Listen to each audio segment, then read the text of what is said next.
Hey everybody, this is Cromar with TGN, and I'm here today to bring you some more Rift coverage. This is the Alpha 1.1 server, which is going to be down in a couple days. The patch is coming out. So I want to do just a real quick preview of some of the balance changes that I think are very significant and need to be mentioned. I'm not going to cover everything that's changed, and I'm basically focusing on the Warrior and the Rogue, because they got the lion's share of the changes. Though there have been some buffs to mages, I'm not really familiar enough with mages to comment on those, so I'm going to stick to these two.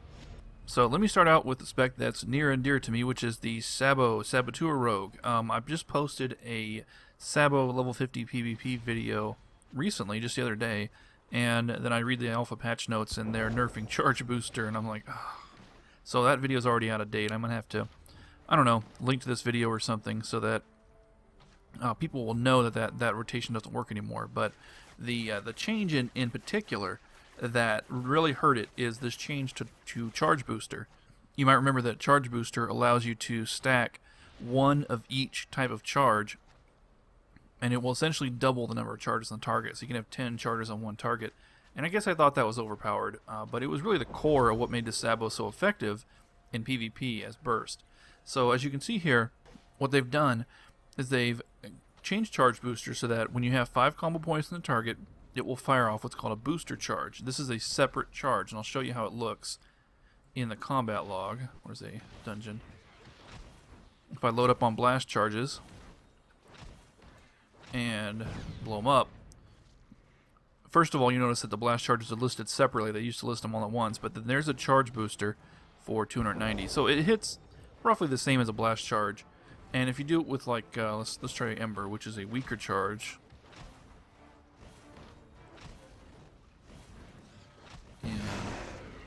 Set it off, then there's the Ember charges, and it's still the charge booster seems a little bit lower, which is kind of odd, but it's done that every time I've tested it. It seems to just match whatever charge you're using, even though the description doesn't seem to, you know, say that would happen. So I don't know what's up with that.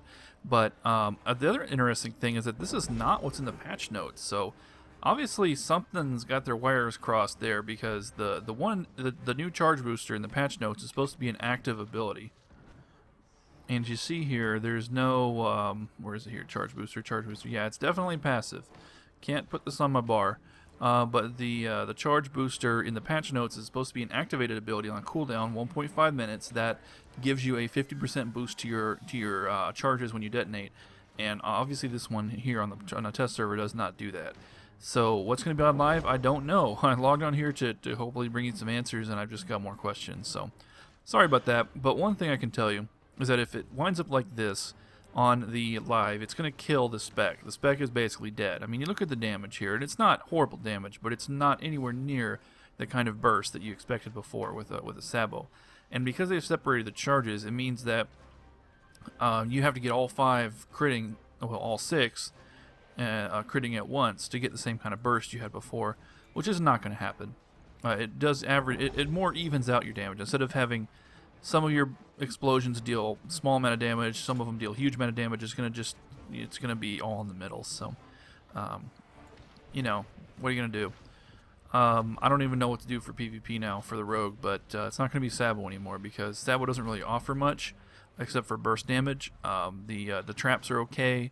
The bombs are really weak. You mainly use the bombs for the stun, and there's other ways to stun people. So yeah, I think I'm done with this spec. I'm going to spec out of it when the patch hits, but that's too bad. What else has changed? In the patch notes, it says that they're increasing, or they're decreasing the range to 20 meters. And then there was a blue post, or I don't know what you want to call them, a try-on employee post on the forums, which said they were rolling back that change. And I see on the servers that's been reflected. That change has been rolled back, and they are back to 30 meters again, which is good. That's one positive thing, but this deal with charge booster, I mean, this has got to go. This sucks.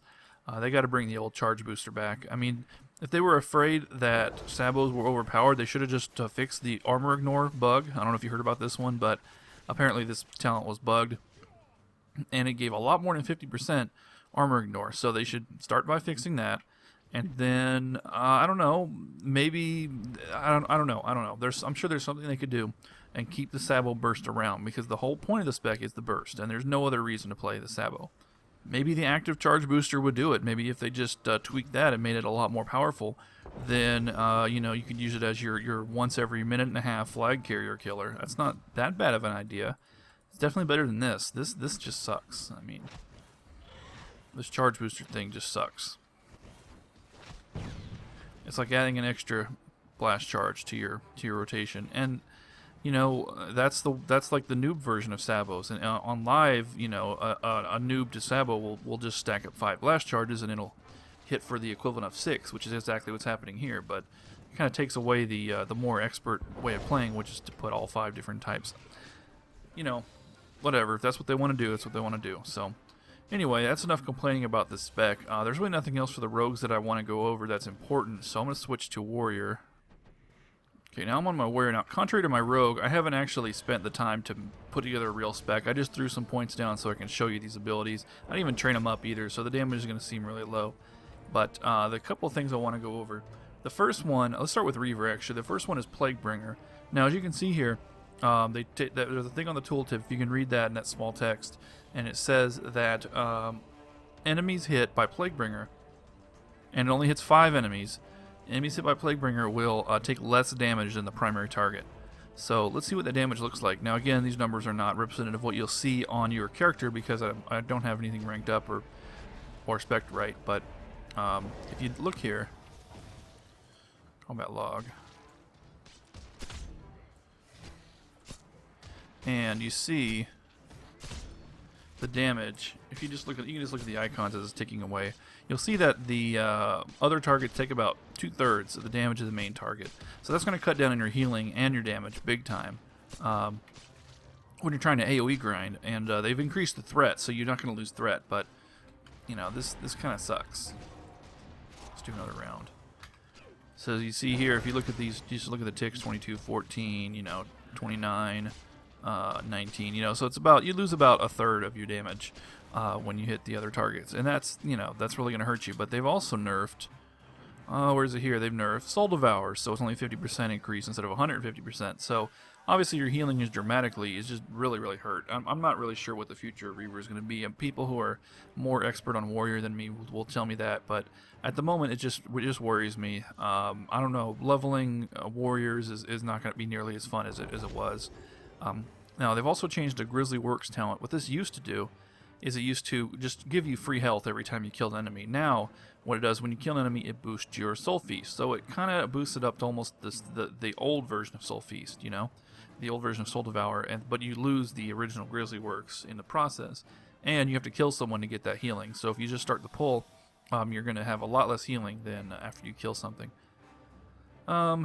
It's not that big of a deal. It's only a 15-second duration, so I suppose you could, you know, solo one mob and then go do an AoE pull, and you can get your, you know, decent healing out of it. So it's not the end of the world. But when you combine all these things together, you know, it's pretty big nerf to your Reaver's ability to AoE grind. But at least it's not a nerf for tanking. That's the only good news, I guess you could say. Well, that's what I want to look at for Reaver. Now I got 2 more specs I want to look at: Riftblade and Paragon. Paragon actually got buffed. Riftblade got nerfed. Riftblade is basically a dead spec because the whole Riftblade spec was based around Flame Spear and throwing Flame Spears. But oh look, it has a cooldown. Yeah, that's too bad. So they reduced the cooldown to 6 seconds, or they give it a 6-second cooldown, so it's no longer spammable for points. But if you look at the again, another blue post in the forums that says that they actually changed it to 4 seconds, but it's just not reflected yet on the alpha. So on live you should see it at 4 seconds instead of 6 seconds. But even with 4 seconds, I mean, that's kind of missing the point. The point is that the cooldown was too long. There doesn't need to be a cooldown at all. By removing the Flame Spear Fiery Burst combo from Riftblade, it essentially kills Riftblade. I mean, that's what made Riftblade great.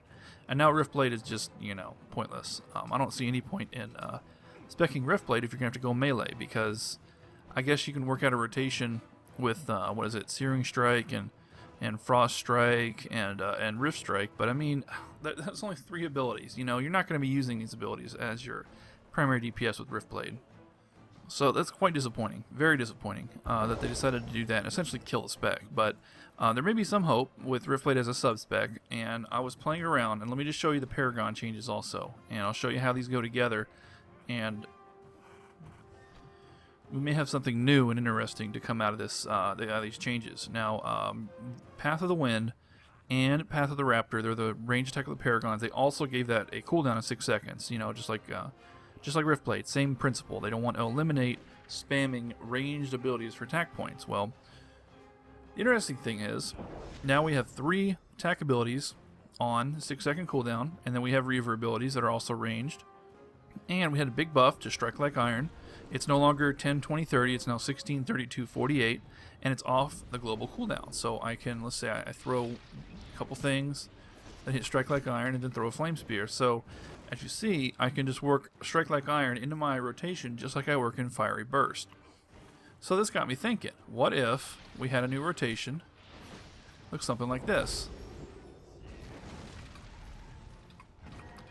So I hit Path of the Raptor, Path of the Wind, Path of the Raptor.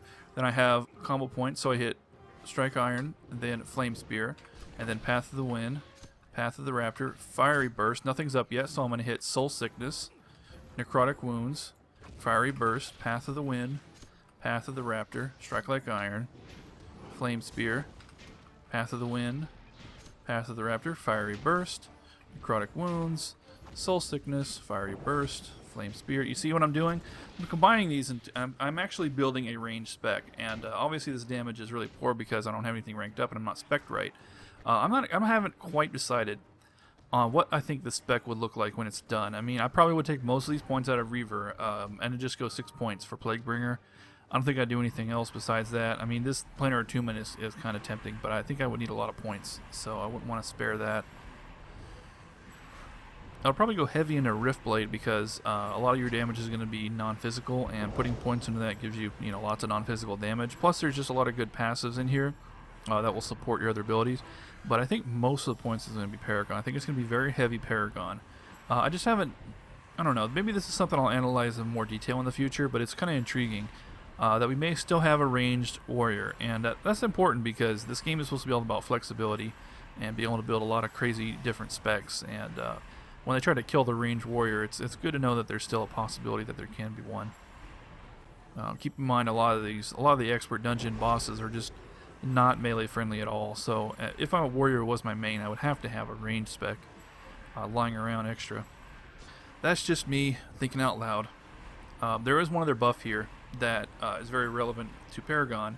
Weapon Master, I think it was, 30% before, or 20%? I think it was 30. But now it's 50% chance of generating a second attack point when using an attack point generating ability. So this is great for this spec, obviously. Generates lots of fast attack points. Now, alternate versions, if I didn't want to go Riftblade, I would probably switch to, or switch my Reaver out to Champion, rather, and get Grim Satisfaction for extra power. And I would probably go heavy Riftblade for Planar Blade, which also gives you extra power when you crit. So crit would be a very important stat because it would give you tons and tons of free power every single time you crit, and that's really important. I mean, you don't want to run out of power, and if you can do a build where you essentially never run out of power, then that's going to give you a lot of DPS down the road. So that's something to consider. But then, of course, doing that, you give up the Reaver dots, which is kind of tough to do. So I'm not sure if that's a great idea. I don't know. Again, I'm just thinking out loud. I haven't really done any analysis on this. I just logged onto the alpha server to do a video about test changes, and I was playing around with abilities, and I'm like, hey, these go well together, so maybe there's something here. And I'm really intrigued. I'd like to hear people's opinions about this from warriors to see. I would like you guys actually to log on to the alpha server and just try to find a good build here. I'd love to see this, a new build idea come out of this, out of these changes. So. Alright, well that's it. That's all I wanted to look at. The Sabo, the Riftblade, Reaver, and the Paragon. So, thanks for watching. This is Cromar with TGN.